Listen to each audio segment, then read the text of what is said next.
Hey, happy Friday, everybody, and welcome to the channel. It's February 3rd, 2023, of course, and story today, Nike, the biggest Nike shoe company in the world, suing LULULEMON, the Canadian athletic wear company. I think everyone here is familiar with Nike.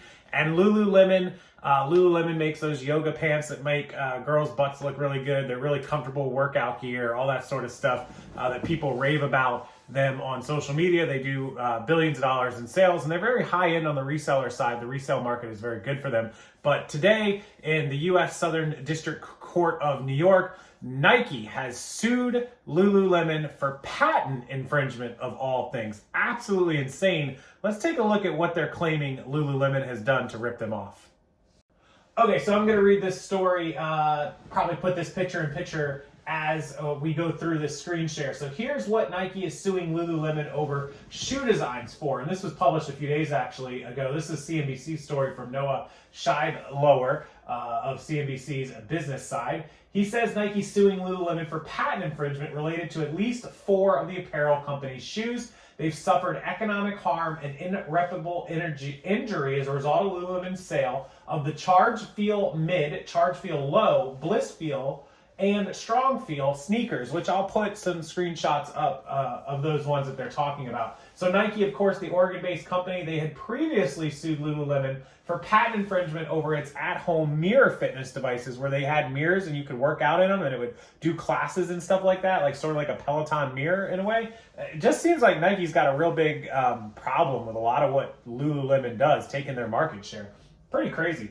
So Nike suing them in reference to 4 of the shoes, which extends a contentious legal history between the 2 companies. I just mentioned that. In the complaint filed Monday in Manhattan Federal Court, Nike claims it has suffered economic harm and irreparable injury as a result of LULULEMON's sale of the Charge Feel Mid, Charge Feel Low, Bliss Feel, and Strong Feel shoes.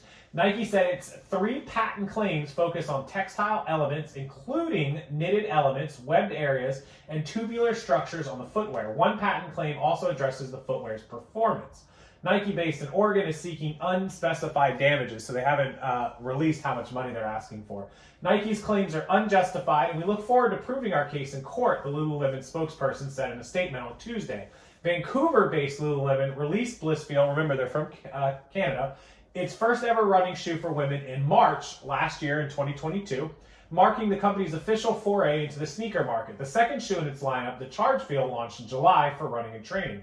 Nike also sued LULULEMON in January of last year, accusing the Canadian apparel maker of infringing on 6 patents over its at-home mirror fitness device and related mobile applications. Nike is seeking triple damages in that case. Ouch. That means whatever they're awarded, they want 3 times. Nike claimed it invented and filed a patent application back in 1983 on a device that determined a runner's speed, calories expended, distance traveled, and time elapsed. I mean, isn't that pretty much every smartwatch and every smart device in the history of the world that Nike's saying they patented in 1983 and are trying to basically take ownership of in 2023? I mean, you're talking about, what, 40 years later? Interactive workout platform Mirror guides users through cardio classes and other exercises. The complaint noted similarities between the technology enabling users to compete with other users, record their performance, and target specific exertion levels. Now, I gotta disagree with this because that technology didn't exist in 1983. I think Nike's out of their rocker here. I think they're on their, boom boom head here. If you look at some of these other stories about it, Hypebeast did one, and also Retail did one. Retail Dive did one.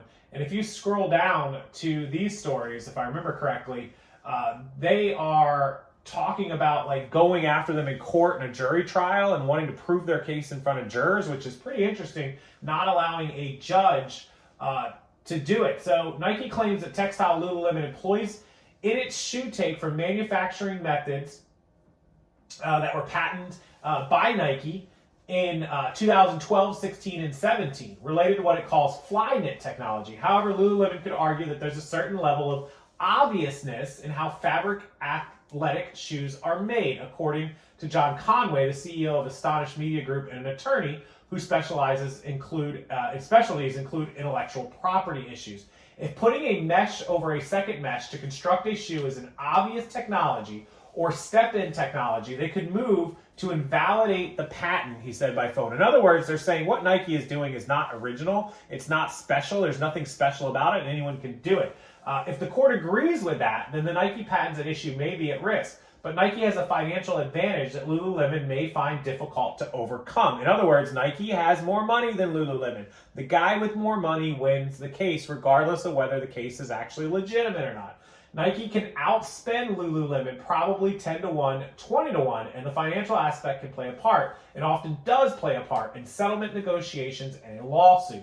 He said ultimately Lululemon may agree to license Nike's patents for a small fee. In other words, every single shoe they sell, they'll have to pay Nike for the right for using that patent if they don't want to spend all the money in court to fight them. So let's come off of this and come back to me a second. So this is one of the messed up parts of the court system in this country, is that a lot of companies have way more money, and even though they may not have a case, Nike's patents may not be valid any longer, and they may get taken down, but you have to have the money to get it to that point. And the myth about, oh, if you win, you can get your legal fees back is not really the case. That doesn't happen very often. It's very rare, actually, that 5% or 10% or less that people get their fees back, because to get your fees back, it has to either be a completely frivolous lawsuit, which this wouldn't be, or it has to be that you have a contract with them stating that you'll get your legal fees back, which they don't have because they don't have a contract together. There's only a few reasons that that happens. So the guy with more money, i.e. Nike, has the advantage going to court, and it's not that Lululemon can't spend money, it's that Lululemon doesn't want to spend money. The millions of dollars they'd spend on legal fees might be just better spent or lesser spent paying Nike for the patent, making this end, and they may end up better off. You know, they might spend a few million paying Nike for patent usages and license fees, whereas it might have cost them 10 or 20 million to fight this legally with no guarantee that they would win. So in the long term, it could end up being better for Lululemon. In the short term, we'll have to see. But long story short, Lululemon being sued by Nike. We'll see where it goes. I'll update the videos once we have an update, whether they settle out of court or if they go to jury trial. Could be a year, could be 2, but if they settle, it could be months. So we'll get an update video when it happens. And as always, I appreciate all of you who watch these videos and keep up with the news. I am still fully offering listing services. If you need eBay listings, Poshmark listings, or List Perfectly listings made for you, we'll create the drafts. All we need is you to provide the photos. We'll do the rest. Email me, rockstarflipper@gmail.com, and I will get you set up with details, pricing, and everything you need to get rolling. We'd love to have you on board. We've already done 20,000 plus listings, 21,000 listings in just a month. So we can turn them over pretty quick. Prices between $1.25 to $1.50 a listing, and we'll go from there. We'll offer you some special deals if you hit me up and sign up this month. So have a wonderful evening, everybody. Enjoy your weekend. Be safe. Hit that like button, please. Takes 1 minute, helps the YouTube algorithm, and subscribe to the channel so I see you back here real soon for another video. And until then, have a wonderful rest of your Friday evening, and I'll see you next time.